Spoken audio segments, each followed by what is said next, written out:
2027లో జరగబోయే గోదావరి పుష్కరాలపై తెలంగాణ ప్రభుత్వం ఇప్పటి నుంచే ఫోకస్ మొదలుపెట్టింది. ఈసారి జరిగే పుష్కరాలు అత్యంత వైభవంగా, పకడ్బందీగా నిర్వహించేందుకు ప్రభుత్వం ఇప్పటి నుంచే కార్యాచరణను ప్రారంభించింది. ఈ పుష్కరాలను దక్షిణ కుంభమేళాగా పరిగణించి భారీ ఏర్పాట్ల కోసం కేంద్ర ప్రభుత్వం నుంచి ప్రత్యేక ఆర్థిక ప్యాకేజీని కోరాలని నిర్ణయించింది. సచివాలయంలో సీఎం రేవంత్ రెడ్డి అధ్యక్షతన జరిగిన ఉన్నత స్థాయి సమావేశంలో ఈ కీలక నిర్ణయం తీసుకున్నారు. పుష్కరాలు ప్రారంభం కావడానికి ఇంకా 22 నెలల సమయం ఉన్నప్పటికీ భక్తులకు ఎలాంటి అసౌకర్యం కలగకుండా దీర్ఘకాలిక ప్రణాళికతో శాశ్వత ప్రతిపాదికన అభివృద్ధి పనులు చేపట్టాలని ముఖ్యమంత్రి రేవంత్ రెడ్డి అధికారులను ఆదేశించారు. కేవలం తాత్కాలిక ఏర్పాట్లతో సరిపెట్టకుండా భవిష్యత్ అవసరాలను కూడా దృష్టిలో ఉంచుకొని శాశ్వత మౌలిక సదుపాయాలను కల్పించాలని ఆయన స్పష్టం చేశారు. తెలంగాణలో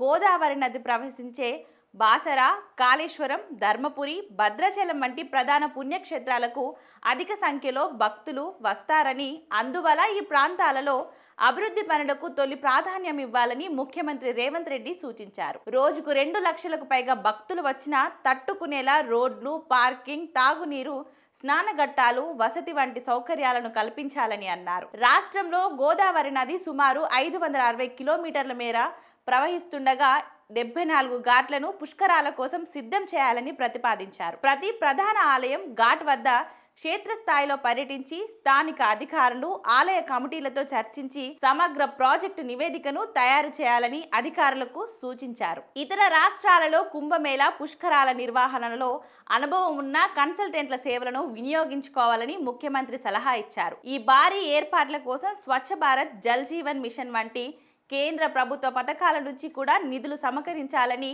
ఆయన దిశానిర్దేశం చేశారు.